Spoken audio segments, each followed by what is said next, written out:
So hi, my name is Karun Japhet. I'm a developer at ThoughtWorks. My Twitter details, as well as the links to the slide, are up on screen. And don't worry about it in case you didn't capture it already. The same information is available at the end in case you want a copy of the slides.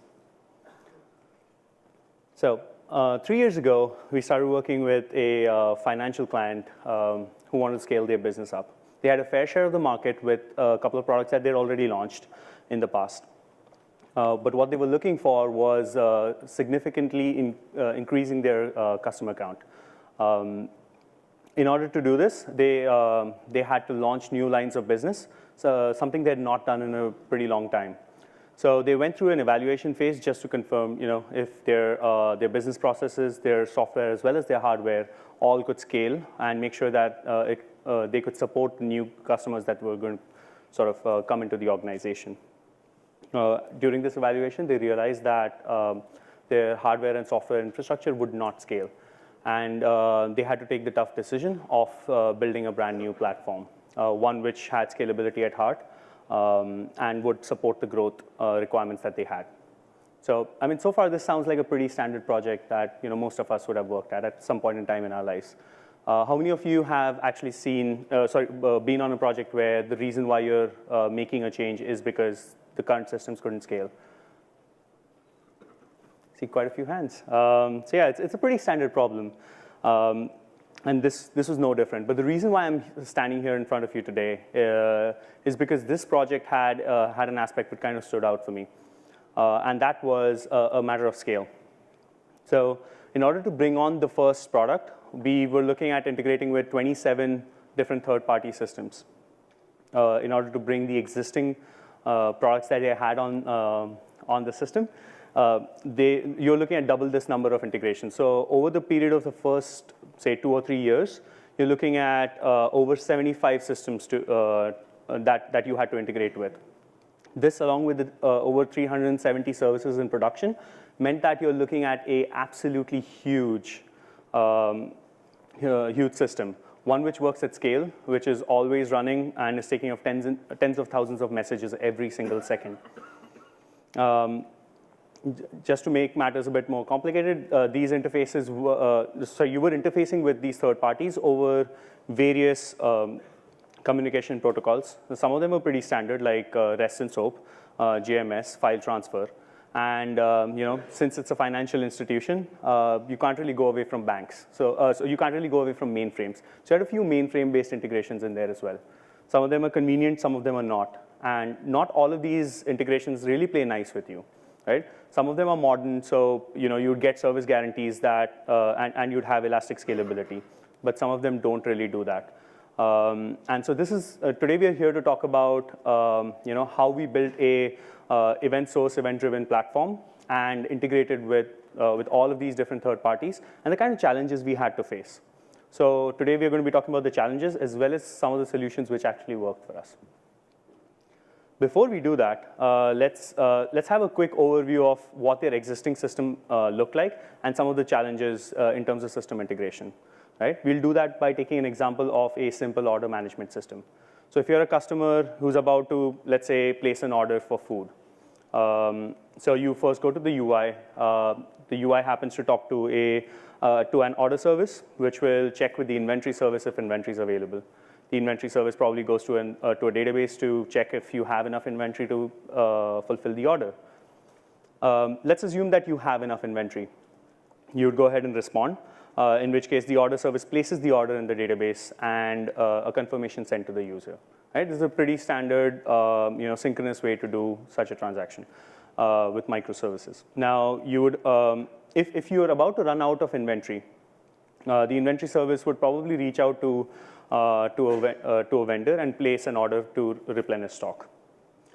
So far, what you've seen is a typical 3-tier stack where the database has the current state and services communicate with vendors. Now, if I were to draw a parallel, we could have Commander Spock on the left represent the inventory service, and the order service, which was on the right, could be represented by Captain Kirk. Now, if you do not know Star Trek, don't worry about it. It's like that's not really the point of this talk. I just like to use faces instead of systems. I think it makes it more interesting. However, the thing you should probably look out for is the color scheme. So the bluish color behind the services represents all of the services inside your organization. The greenish color that you see at the bottom, which we have next to the vendor, that represents external systems. And this sort of color scheme will continue to go on every time we introduce more and more components into your architecture. So keep a lookout for those colors every time something's added onto the screen. So as you notice, there's a conversation that's happening between Spock and Kirk, right? So this, just continuing with the analogy, this conversation could be in a Federation-approved language, something like Vulkan. So whenever the order service was having a conversation with the inventory service, that conversation was in Vulkan. And if that's the case, the conversation between Spock and a third party, let's say someone like Commander Krush, who's actually a Klingon, this conversation would actually be in the language Klingon, right? Because you're a pretty large organization, you probably have more than one vendor for each type of thing that you're trying to have inventory for. So you probably have a vendor to manage all the electronics for you and say food as the other category. So let's make this a bit more complex. Let's have multiple vendors. So we introduce Commander Tomlock, who is Romulan. Someone from a new empire. So let's have another language. So Spock now needs to know a third language to speak to this system. This is where we see the first challenge which existed in their systems, which was we're building multilingual services. So if we start mapping the services on the right-hand side with the languages that they're speaking, metaphorically, you notice that Spock has to speak in Vulkan with the services inside your organization. Now, Vulkan is your domain language. It's the language that you speak to your business in. It's the terminologies you use when you have a conversation with them on a day-to-day basis. It's the language you model your code in, right? The next thing is Spock also needs to know Klingon and Romulan. Now, these are called external languages. Each of these languages represents the dialect or the terminology that a specific vendor uses or a partner uses.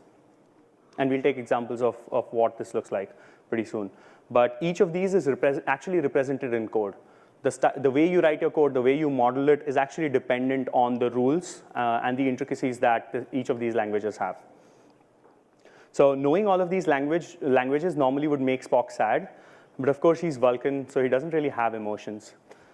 But in all seriousness, what this actually means is that you're having code which has multiple styles inside it. So it's a bit harder to maintain. So if someone else comes into your organization, tries to work on this service that Spock represents, it's harder for them to pick up because the code is not consistent and clear. So the maintainability becomes a problem. And that's something you want to be careful about.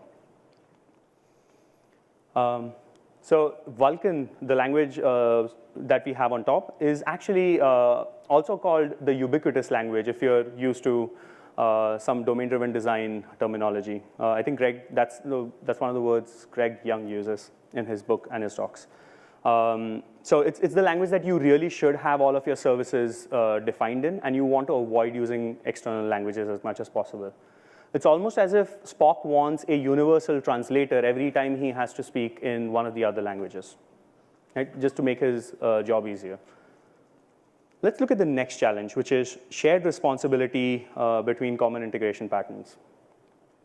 Again, we're going to take an example for this. Let's say Spock is trying to speak to one of the external systems, and every time you set up this contract, you have a conversation about what your protocol is going to be like. So let's say whenever you have a field called item ID, and you're about to send a message out with this field, the rule says that you have to put it in quotes. Whenever there is a response which contains the item ID, let's say it has to be padded to a length of 5. So if the number is 1, 2, 3, you'll add 2 zeros to the left, and you'll put quotes as well. Now, it sounds like a very arbitrary example, but this is actually pretty close to an example we had with one of the systems we worked with. Especially if you have mainframe systems or slightly older systems, fixed length padding is definitely a thing. Fixed length formatting is definitely a thing that that is still used. So a notation like this does exist. Now, if you have more than one service which actually has to do this integration, you're looking at duplicating this logic across multiple services. It's almost as if there is a missing domain, because whenever you define domains, you actually have logic sort of that is bounded inside each of these services. But since you have to duplicate it, it's like it's a code smell. And the reason this problem exists is because there is a missing domain, something we're not representing correctly. That missing domain is integration. So we should start treating it as a first-class citizen in itself. And this is where we meet the protagonist of today's show, Comms Officer Uhura. She represents the service gateway. It's essentially a system which takes care of doing the translation between your internal services and the services outside your organization. We can draw a very clear line, which is almost like a network boundary of sorts. Anything above this line is inside your organization, and from a code definition style, you're looking at everything above this line will speak your ubiquitous language. Anything below this line is outside your organization, and the communication pattern will be based on the language or based on the contract that the specific vendor describes. So now that we've seen this, let's have a quick sort of crash course about what our ecosystem looked like. So what we were building was a event-driven, event-source-event-driven domain. So let's look at what those words actually mean. It's a very quick sort of overview of that. So let's first look at event-driven systems.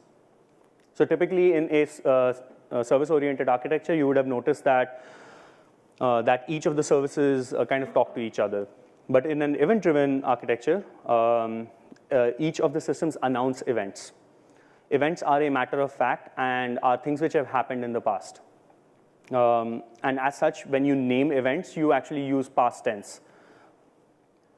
Whenever an event occurs, an event is put onto an event bus. This is a communication mechanism. You can, there's multiple technologies you can use. Usually they tend to be queue-based technologies.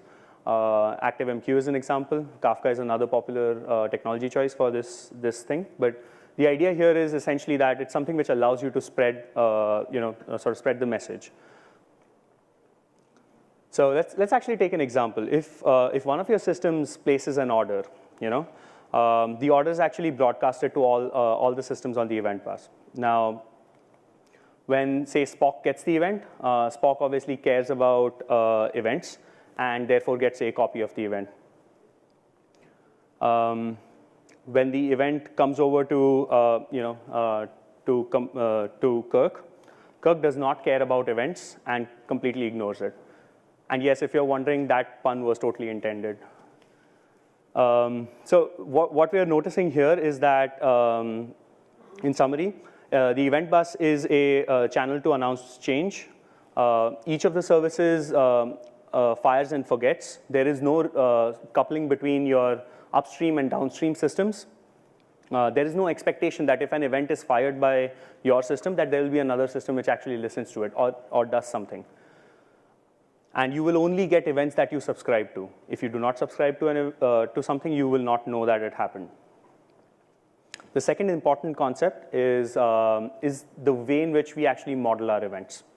Since we were using event sourcing, we went with event carried state transfer.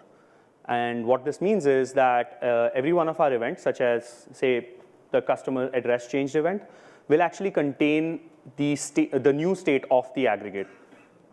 Which means when the event occurs, not only are you told which customer changed their address, but you're also told what the new address is. The previous address is not mentioned in the event body here because using the events which had come in before this, you can actually replay and come to the same state. So it can be that information can be derived. This sort of pattern is in contrast with something like event notification, where you provide not only information about which customer ID, which customer actually changed the information, but you do not provide the new state of the object. You actually provide a hyperlink to the resource so that the consumer can actually fetch the latest state themselves. There is no one correct way to do this. There's actually 4 patterns that Martin Fowler talks about in his blog post, What is Event-Driven? There's also a conference talk on YouTube if you'd like to have a look, where he outlines different styles of event modeling. And if that's something you're interested in, I highly recommend you check it out.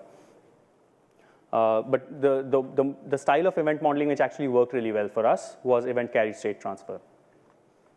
Now that we've seen this, let's go back to our third-party communication stack, and let's look at what's actually changed. So you have the sources, the domains on top, all announcing their changes onto the event bus. At the bottom, you have your vendors or your external systems, and you have the gateway in between, sort of listening to events and sending them to appropriate vendors. If we were to sort of flip this around, we can actually look at how the service gateway actually works on the inside. So if you have the event bus on the left and the vendor on the right, the service gateway is in between. And at a very high level, you will see that the service gateway has a reader, a transformer, and a writer. These are the main 3 phases that you need to be able to build what is called as a route, which connects the source to the target. Since we have over 75 integrations and probably over 1,000 actual transformations that we have to do, we couldn't build this route from scratch every single time. We wanted reusability. So what we ended up doing was sort of adding a layer on top of this, which is called the adapter. Now, the adapter includes a declarative way to define transformations. So you're trying to say that messages of type A have to be converted into messages of type B, and how do you actually do that transformation in a completely declarative style?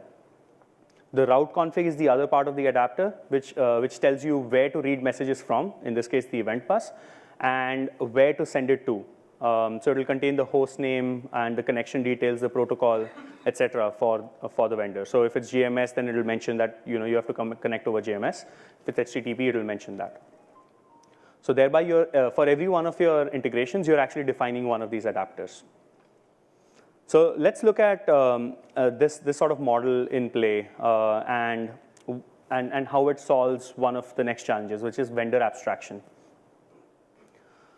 So going back to sort of the stack that we had, when your domain announces that let's say the inventory is low, your gateway realizes that it's supposed to listen to this event and do something about it. But it realizes that there's 2 vendors that it is talking to.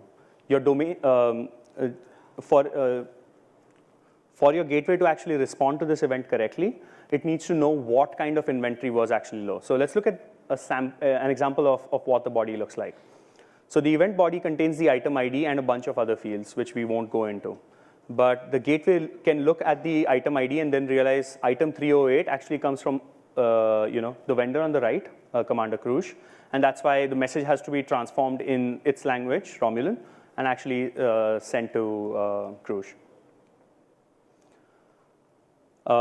The way this actually looks in sort of a component diagram fashion is that you have a service gateway which acts as a container, almost like Tomcat, if you think about it. And you put multiple adapters into this service gateway. You put one adapter per vendor that you're speaking to. So you have adapter for vendor 1 and an adapter for vendor 2, each of them providing you appropriate definitions of what you're supposed to be doing.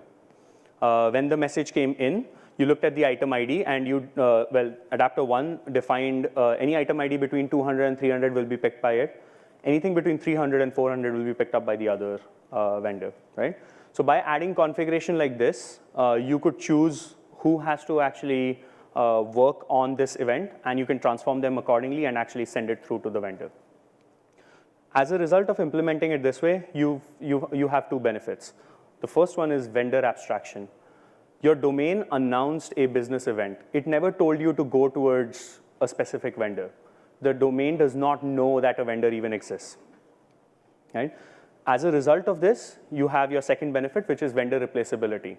Since your entire system is mainly focused around business functionality and capabilities, you're not really looking at implementation-specific details. All of that logic is pushed towards the edge on the service gateway using configuration. So if there's a third vendor tomorrow to pick up another type of inventory, you'd add another one of these adapters, which is basically declarative configuration. Once you add it in, you can do more transformations. If you want to remove one of them, you can go ahead and do that.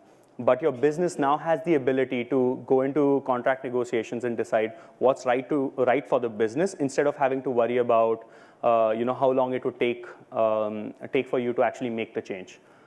Usually, we've seen time to market for building one of these is a couple of days to a week. So far, we've been looking at a pretty simple example, one-way communication, but let's be honest, that's not how you integrate with most systems. You actually need a response. You need them to tell you something. I wish you could only tell other people stuff and not have to wait for their responses, but that's not how it works. So let's look at the two main styles, synchronous and asynchronous. Synchronous is pretty easy, as you would expect. You have the reader, transformer, and writer together making up the request path on top. And once the writer sends the message to over HTTP to, say, the vendor, you get a response. So now the response has to be read again, transformed, and sort of written back to the event bus. This together makes up the response path at the bottom. Now, if you notice, there's a nice symmetry going on in the diagram where the request path and the response path are actually the same. For simple examples like HTTP, that statement is true. But as you'll soon see, as we go into looking at asynchronous communication and more complex use cases, we'll make the route more and more complex. So for asynchronous communication, we add another component on each side, which is the correlation ID generator. So correlation ID is essentially a unique string or a number that you generate per request. You attach it to the request, and you send it out to the vendor. You've already agreed where this ID will be in the message, and you've agreed that the vendor will, on the response, send you the same ID back. You know where this ID will be. So you pick up the response, look at the ID, go back into the table where you've stored every request that you sent out, and confirm that this is a response to one of the requests you had sent. If you get confirmation towards that, you know it's a valid response. And since you know what kind of request it was, you know how to process the response, right? The response for handling, responses for ordering inventory is probably different from the way you would, change the customer's address on a print letter that you're about to send. So whenever you start a new project, you define the success of the project as a combination of functional and cross-functional, functional as well as cross-functional use cases. You start off the project defining everything you want to do, and invariably, if you're unlucky, there will either be a time delay or a business requirement change, which will put you behind schedule. And when this happens, unfortunately, you have to reprioritize. And cross-functionals are the ones which get affected. You're not really happy about this as a technologist, but you learn to live with it. Except on holiday weekend when you're the one with the pager and your phone goes off, as my friend in the crowd I can see her smiling right now. If you're the one left with the pager and it goes off during holiday weekend, you're the one stuck for the next 2 days on call trying to fix the issue. That's not a convenient situation to be in, and it's definitely not one we wanted to be in. So the team prioritized. So here are some of the things that we sort of actively built into our systems to make sure that we weren't the ones who were on call. So the first one's the obvious one. What happens when you cannot speak with one of these systems, right? So failures can be of multiple types. Let's go through them really, really quickly. If a vendor is unavailable and you're talking to them over GMS, you won't get feedback immediately because you drop messages onto a queue, and from a transaction perspective, the write to the queue was successful. But if you notice, if you can probably have monitoring on top of the queue to check the queue depth. If the depth goes above a certain limit, you can raise alarm saying that probably the system on the other end is not reading messages quick enough. That's an indication that somebody needs to be paged. hopefully that somebody is not you, and your weekend safe. Let's make it a bit more complicated than that. If the channel itself goes down, a couple of interesting things happen. If it's either HTTP or let's say if it's JMS and the JMS broker goes down, the writer will immediately throw an exception. And since you made function calls between each of those components, chaining them up, the exception actually goes all the way back to the event bus. Hopefully you implemented transactional reads off the event bus, off the queue. In which case, as soon as the exception is seen, the message is put onto the bus again and reprocessed as soon as the thread is available. So whether you realize it or not, enabling transactions would mean that you have automatic retries without you having to build anything else in. Also make sure that you have infinite retries enabled, otherwise, after 3 or 4 attempts, the message will go into the DL queue. So let's say you have 15 minutes worth of downtime and you've enabled infinite retries. The system keeps retrying, and eventually once the system's back up, all the messages go through.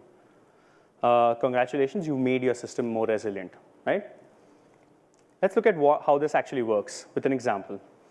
So you have messages A to F going to 3 different vendors. Let's start color coding so that it's easier to visualize all this data on screen. If vendor 1 is unavailable, let's mark all the messages in red. We'll mark messages to vendors 2 and 3 in blue so that it denotes that they're actually available right now. And let's say you have 2 threads to read simultaneously. So you'll read the first 2 messages in the queue at any given time. Now, since the first system's unavailable and the second one is available, you'll get an exception on the first and not the second.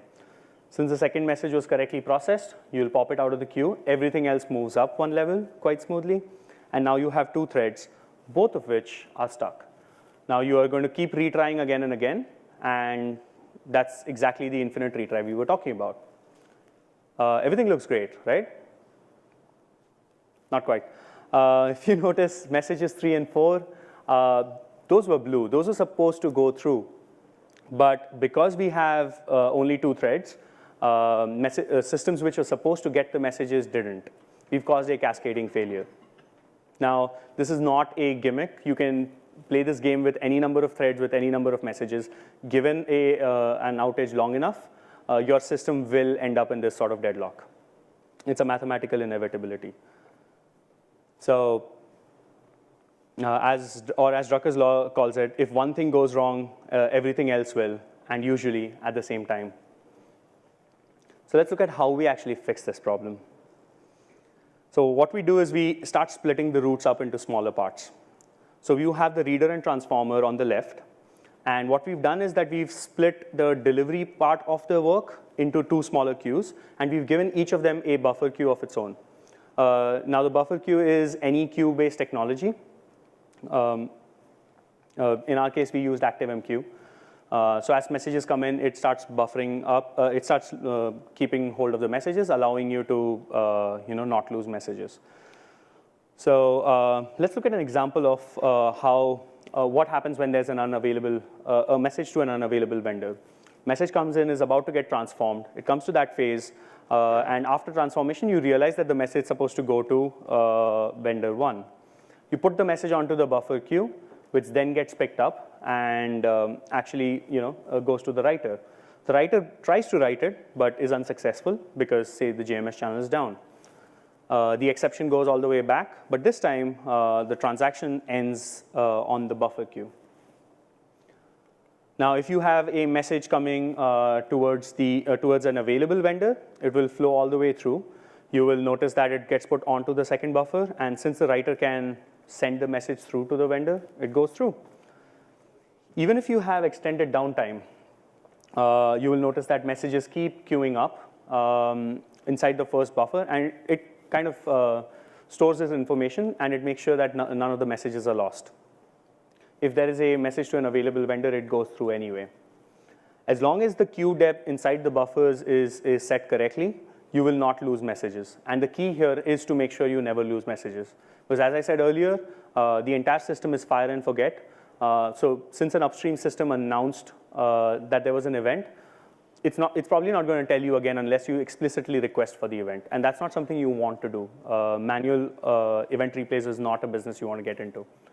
So when you accept an event off the event bus, you are responsible for it. You're responsible to guarantee delivery to the vendor, irrespective of how long they are down for. And that's why you have to make sure that you never lose the copy of the message that you have. As soon as the events were available, you notice that all the messages went through and the system came back to the state it needs to be in. So usually you'd wonder why a system goes down. One of the contributing causes is probably that you've sent too many messages to them. Just because you built this brand new platform which is elastic, dynamically scalable, and you can take that holiday peak load pretty easily by scaling horizontally, doesn't mean all of your partners have done the same thing. They might not be able to scale as quickly as you did. And if you're not careful, you might actually cause not only service deterioration, but actual service outages onto their system as well. So the nice thing to do is add a throttler into your system to make sure that if you notice that the service quality is going down, you actually start sending them lesser messages. In extreme cases, you might also work with systems who actively block your account in case you send them too many messages. That was the case with one of our partners. So if we didn't put this in, you would have a production outage on holiday weekends. So we had to put this in place. So make sure you have that conversation early when you start integration with other systems. A related topic is what happens when these systems are available but are alive but cannot respond to you right now. This is usually done in two ways. If it's HTTP, you would probably see a standard HTTP 429 status code, which means you're sending too many messages too quickly. Or it could be a 503 with a retry after header. Doesn't matter what the implementation is. If it's JMS, it could also be a custom message body. Either way, your responsibility is that when you get this kind of a message, you need to implement a retry. But doing this retry, you don't want to go through and do the entire process again because the message transformation hasn't really changed. Right? So if you have to retry 10 times, there's no point in you redoing the same task again and again. You just want to hit the delivery bit of the queue. And as a result, what we implemented was a loopback between the response. As soon as you notice that it is a retry kind of message, you would send it back into the buffer queue. For us to be able to do this, we had to make a couple of really minor modifications. The first one is that the correlation generator on the request side only generates a correlation ID when it is a new request. When you retry a request, do not generate a new ID because you've already tracked this kind of a request. When you are getting a response, it might be useful for you to also track the number of times you've done a retry. It's an interesting statistic because you can pull off service quality statistics later and perform some analytics on this. You should probably also have the original request which came into your system off the event bus and how you transformed it, because this information can be used to audit your own systems and make sure that there was no defect. You should also maintain the responses that you're getting from the vendor when you get a successful response. And this one feels a bit awkward because it's got nothing to do with vendor retries, but this feature actually allows you to have auditability onto your system, and you can also debug what happened. So let's say the transformer on the response side actually fails, throws an exception, and catastrophically just fails.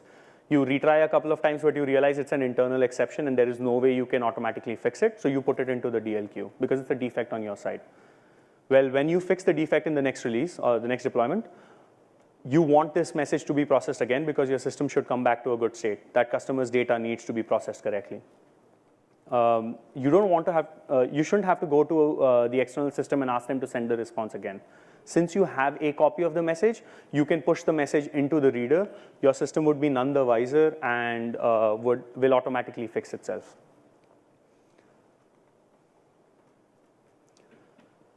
So far, we've been talking about use cases where we could predict what happens. Every once in a while, your partners will do things which you didn't really anticipate.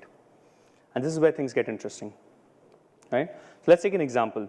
Let's say your domain notices that it's about to run out of cheesecakes. We love our cheesecakes and we want more. So your gateway decides to order 418 of them. The vendor makes a response which absolutely does not make sense, and you're left confounded. Especially because that joke is you're at least 6 months or so delayed on that joke. So it doesn't make any sense at all. Now, you're left confused. You don't know what you should be doing. And this is where it is a matter of unknown unknowns. Right? So far, you've been dealing with known issues, and you knew how to handle them, automate the exception handling. This is one of those cases where you don't. And the only thing you can do is to let a human being look at it. Machines are great at doing automated responses. Given a certain pattern, they know what they need to do. But when that information is not clear, that's where the capability of humans comes to light. We're really, really good at analyzing unknown unknowns, figuring out what the pattern, figuring out what actually needs to be done and how the customer's data needs to be fixed. So it's important for us to provide human beings the right amount of information so that they can make these decisions. So what we do is we send this information over to a business process manager. So a BPM is a system which usually allows you to implement a workflow. Workflows can be really, really complex. Here's a stock image of the internet. I swear ours is not this complex. It's pretty darn simple. If based on the vendor who actually had the exception, we just put it into a specific work queue. So if system 1 broke, you'll put it into a queue for system 1, so on and so forth for every one of the systems you integrate with. There are a group of experts for each of those integrations, and they'd usually get paged as soon as one of these cases gets created. So if you're one of those people who just got paged and you log in, your screen might look something like this. You can see all the cases where something went wrong, and you need to fix them. As Danilo once said, the next wave of tech disruption is going to be through intelligent empowerment. We need to be augmenting human intelligence with machine intelligence through the use of techniques such as optimization, artificial intelligence, and machine learning. So in short, let human beings do what they do best, provide them the right kind of information, and let them make the decisions that they can. So what we did here was try to provide all the information we possibly could so that you can debug this issue. Since we don't know what went wrong, this includes who the user was, what kind of what they were trying to do, what systems did they touch before this, and what was the request which was sent out, what was the response we got back from this external system. All of that information is collected and sent over to the case management system. Then we expect the people who are debugging this information to use this, use the data that is provided in this case along with the tooling that we provide, which is something that Stacy and Maria are going to be speaking about tomorrow at 4:50 at Buckingham Room Palace Suites. So if you're interested in how you do tooling in this area, that's a talk you should definitely visit. So we use those tools to actually debug and come to a conclusion. But of course, since you're a system which has tens of thousands of messages every second, an outage of a few minutes means you can have a really large number of cases to fix. And you don't want to be the person to go in and fix each of them individually. Going back to the principle we were talking about, machines are great at looking at patterns as well as applying repeated fixes. Well, why don't we do the same thing here? So once you have a fix which is ready and scripted, promote them through environments, test them as you always would, and once it comes to production, apply all of them to the cases which look similar. The way you identify cases which can be bucketed together is by using the type of error that you had, and we generated a hash. So the UI actually ended up looking a lot cleaner because we, instead of having like 100,000 cases, we had one case with 100,000 instances. So if you're the person who logs in and you look at that screen with one incident, you're not worrying about it. If you're the one who looks at 100,000 cases, you're probably freaking out. So you look at that one case, you apply the fix, and the system goes through and automates the application of the patch and makes sure that all of the data is fixed. Your job is then to just verify that everything looks great, and you can move on. Okay, one of the final challenges, irrespective of how hard you prepare, there's always that one thing which escapes you. Well, almost. Just as we were about to go live, we realized that we built this amazing system which is always enabled, which is always on, has nearly 100% uptime, 6 nines and all that. But during deployments, we'd have a problem, and the standard pattern was for us to do blue-green deployments.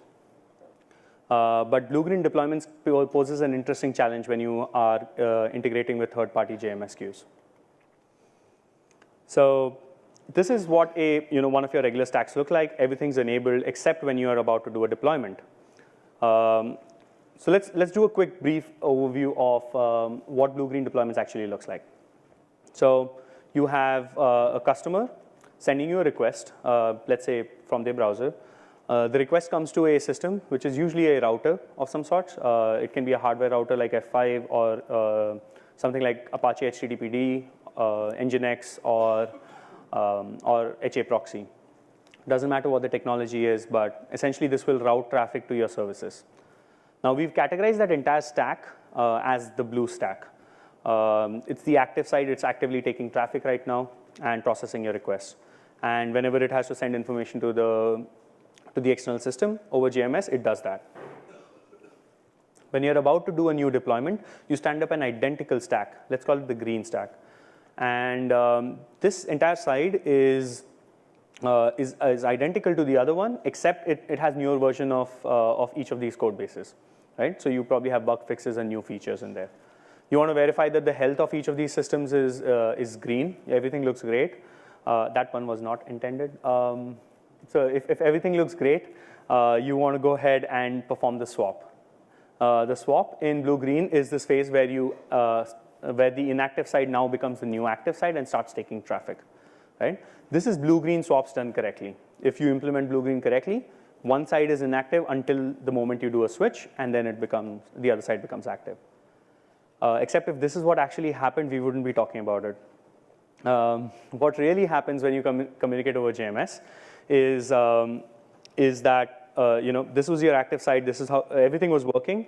The moment you start up the inactive side, since you know the address of the JMS queues, your gateway is eager and actually goes ahead and connects.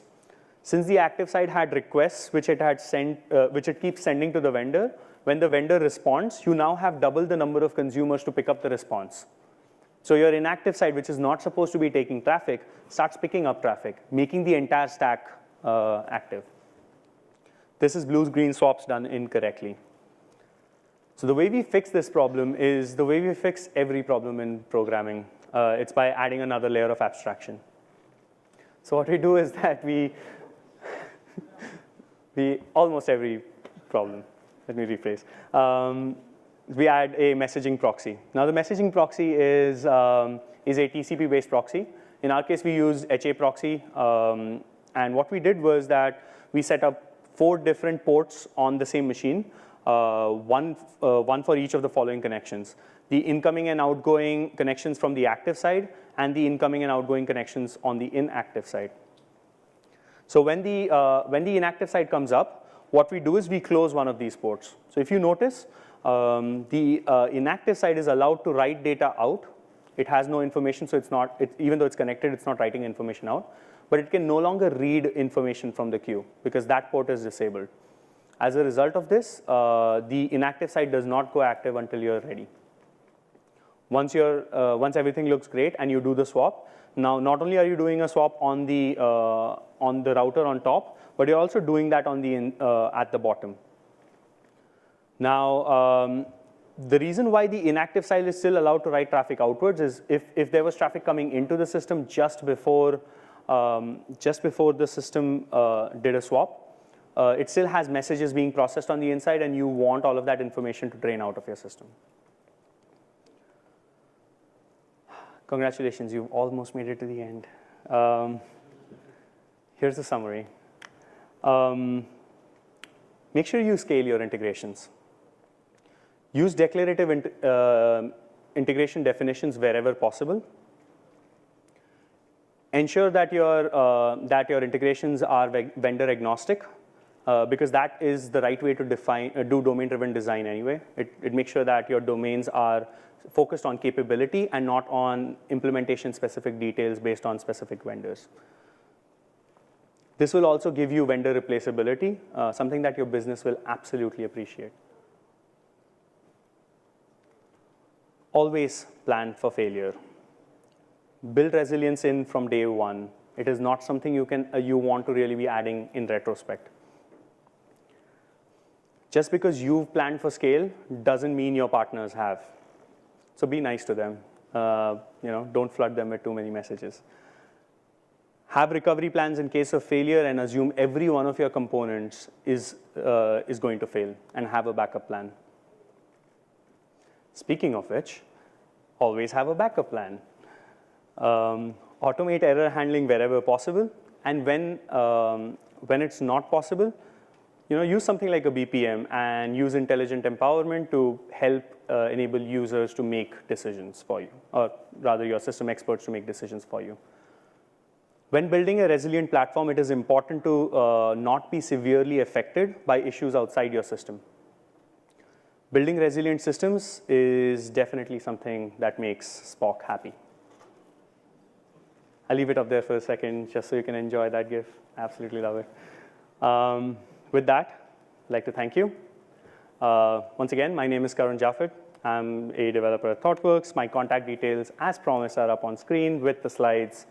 If you are tweeting about this event, I'd love to get some feedback. So feel free to hit me up on Twitter. With that, thank you.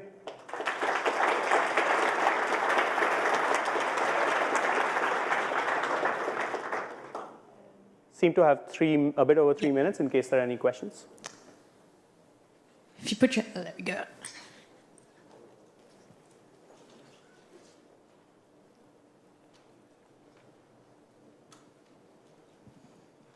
Hi.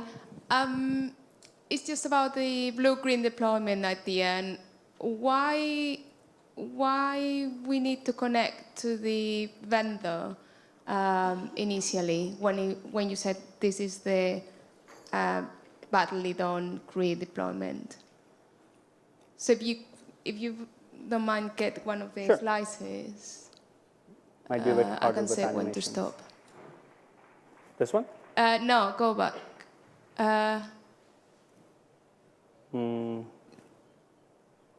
Before that. Yep. So there. So why we need to connect it before we do the swap? So the systems are by default configured to connect to the system as soon as they come up, because that's how JMS listeners work. I mean, an exception to this would be you would have to build a logic which says that before I go live, please don't connect to the system. In which case you wouldn't know if the queue is actually healthy or not. So in case there is, say, a network partition or something based on the new wherever you deploy the new stack, you wouldn't know if there's a network connectivity problem because you wouldn't switch on the connection until you're about to go live. So the idea is you want to enable connectivity to make sure that everything works fine. You do health checks first, and only then do you switch traffic. So that's one of the reasons why you don't want to add deployment-specific logic inside your app startup. Does that answer your question?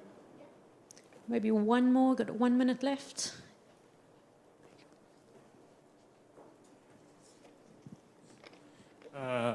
Actually, I have a question related to what do you prefer or suggest to use, like solution like Mule ESB, like standalone ESB solution, or libraries like Spring Integration or Apache Camel? I mean, what is your suggestion or what you prefer? Believe it or not, that's the most commonly asked question. I don't have strong preferences, I'll be honest. I've looked at, through this project, we looked at multiple solutions. At the time, Apache Camel was one of our favorites. This is like 3 years ago when we started. We had to make tech choices. Moving forward, Spring Integration looks pretty good now. Spring Cloud Dataflow is another really good example. I'm a huge fan of Spring Cloud Dataflow. There is no one silver bullet. None of them are perfect. Integration is still one of those areas, even though we've been doing it for like decades. There is still no one answer. And I think that's mainly because it's such a wide field. you really want to look at each of the integration styles and you want to have sort of a strategy. So there's never a one really good solution. So you'd have to look at a specific examples to know which one, like which tool would work best for you. But generally, Camel's pretty good. It has good cross functions implemented. I've not seen as many with Spring Cloud Dataflow yet, but the style seems pretty good for scalability. And it's very cloud native, so you don't have to build any of that. Thank you so much, Karun. Okay. Give him a hand. Thank you.